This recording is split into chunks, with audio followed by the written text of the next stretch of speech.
artistic director of Taastrup Theater, and I've been so since 1987. So it's quite a while. I'm an actor by education from the National Danish Theatre School. I've also been directing and producing plays before I came here to Taastrup back in the 80s.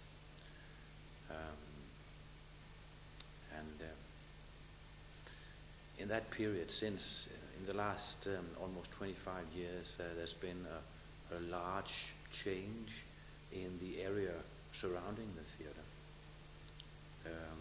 The whole population has changed, the whole society has changed. I mean, the internet has been invented, the fax machine has been invented and discarded again, and there have been several wars and globalization and new television satellites and what have you. Lots of change, but the theatre in Denmark, it has not changed. It's still the same as in the 1940s, as in the 1870s, as in the 1630s. I mean, it's a museum. Nothing happens, same old actors doing same old shows, and the audience sitting nice and cozy in places like this and just saying, oh, that's very nice, let's do a little applause, and nothing happens. So society is sprinting, and theatre is crawling. And here in Taastrup, in the suburbs of Copenhagen, it's very obvious for us to observe this, because all the population around the theatre changes from being all ethnic Danes into being 20, 30, 40 different ethnic minorities coming from all over the world, living here, being Muslims and Hindus and Christians and what have you again. And suddenly the whole world seems to be right at our threshold, and none of them are really interested in theatre. But of course they're not, because the theatre is old-fashioned, it's like a museum. This we have learned here in Taastrup, not from one day to the other. I mean, it took us 10 or 20 years to really grab and understand what was going on, but finally we caught on that it's not enough for us as a theatre to produce a play of some interest and then sit down and expect people to come in and pay for a ticket and give applause and go home again, because modern people do not necessarily know what theatre is, or do not necessarily agree with what theatre is. So back, say in 2005, we made a radical decision to change the theatre completely, to more or less physically tear down the walls of the theatre so that we could open up the theatre to the surroundings, to the environment around the theatre. We did this initially as an organization. We learned new methods of contacting our potential audience, of having dialogue with the people around us. We learned to look inward and watch ourselves from without and try and understand what faults we have, what mishaps we have, so that we are not very good at communicating.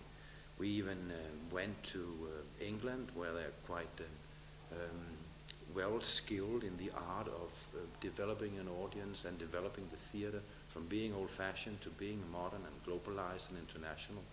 And they taught us a lot of good tricks and methods, and they came here and taught us again.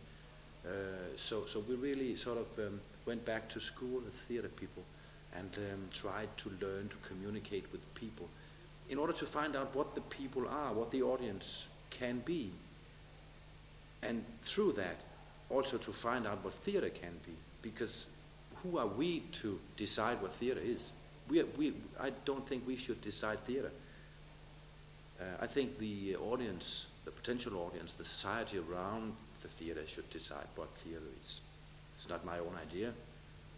It's William Shakespeare who actually, I think, is one of the first ones to say it.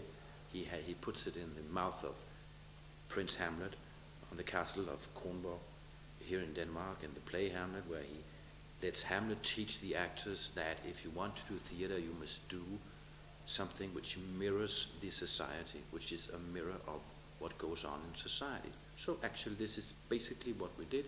We went back to what Shakespeare, through Hamlet, taught the actors. And this changed the whole organization, and it scared many people away. Many of our old audiences, and certainly many actors and administrators and technicians from the theater, they were scared away from suddenly coping with a theater that was not traditional, that was not the way they had been taught, but was open to any suggestion. A theater that could even take the whole performance from this room and go out into the sidewalks and streets and march through the surrounding areas and play in the open air. I mean, things like that scared people away. So most of the staff of this theater actually scattered. But new people came too, mainly new young people, full of ambition to be in on creating a new and a powerful theater. So we didn't have any problems staffing the theater after that.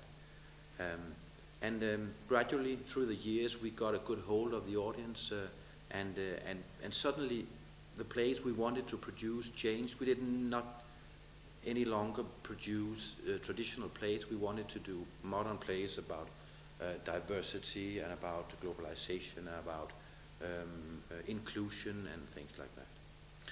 And having done so for a couple of years, we were recognized as such, and we got a large grant, which made it enabled us to rebuild the theater so that the architecture surrounding this room where I'm sitting became an open space theater, welcoming the people around the theater, showing that a theater is actually a place where people can transform their energy from violent, aggressive energy into positive, open, welcoming energy, where senses and emotions and physical being can actually take place, where you can think and paint and weld and compute and create and write.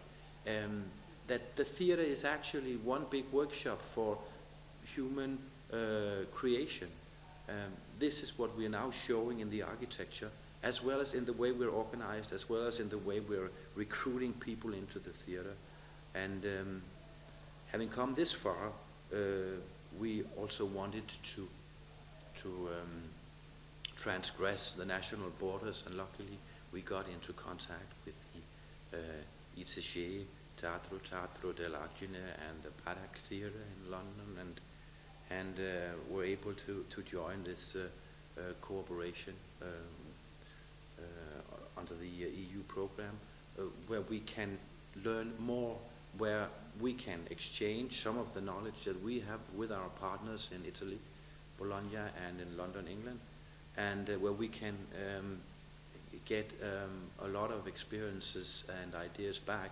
And I can tell you that we have already implemented many of the ideas and inspirations that we have been taught and been inspired to in Bologna and in London, and we're looking forward to continuing this cooperation.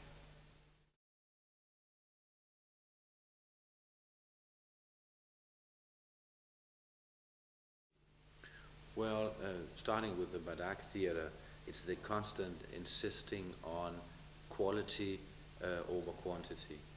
That, well, we may be only 3 actors, or if it be 2 actors, or maybe only 1 actor, but what we are doing is 100% quality. I mean, it's the pure theatrical expression that the Badac Theatre is working for. I think this is the large inspiration, if I have to name one inspiration coming out of there. And from Bologna, it's in a strange way, it's the quantity.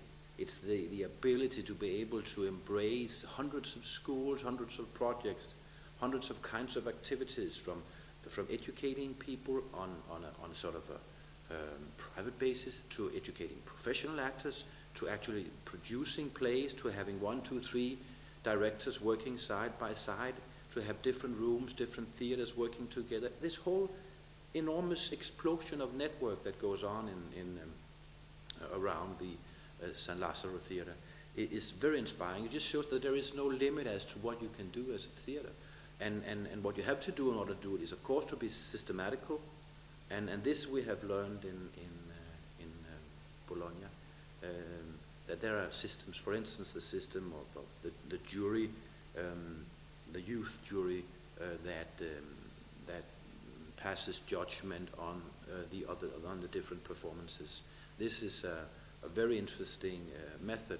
It may seem simple, but we have studied the Italian way of doing it, and we can see that there have been put a lot of thoughts into refining this jury system, and this is why it works. This is why it does not just pass judgment on the different performances. No, it educates the members of the jury.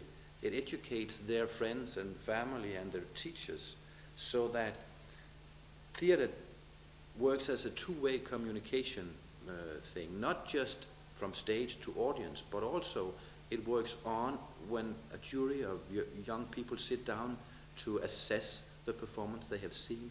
They're still in a learning process. The theater is working on. So the process of theater does not start with the beginning of the performance and end with the end of the performance. No.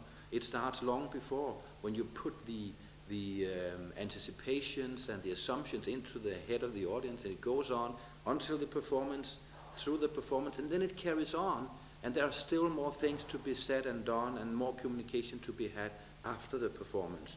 So you are spreading the theater experience out from being just a little performance to being weeks, months, a whole life.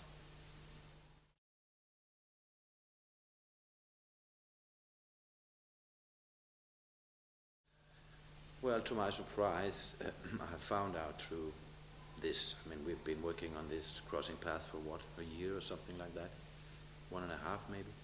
And to my surprise, I think what we will see in May in Bologna will be lots of love, emotions, positive emotions, lots of love across the borders. And this I had not expected from the start. I had expected lots of theater, lots of good ideas, lots of ambition, and here I am, and here we are, and now you have to see what we can do. But I think it will not be 3 different countries coming together to work side by side. No, it will be one nation working together. And this, I'm surprised that this could happen in only about 1.5 years, that we can get so close that we find out that we have more in common, although we live thousands and thousands of kilometers from each other, then maybe we have some of the people living very close by. So this is what I expect, lots of emotions coming up, but of course within the frame of theater. This is our job, this is what we do, but within that frame there will be lots of emotions.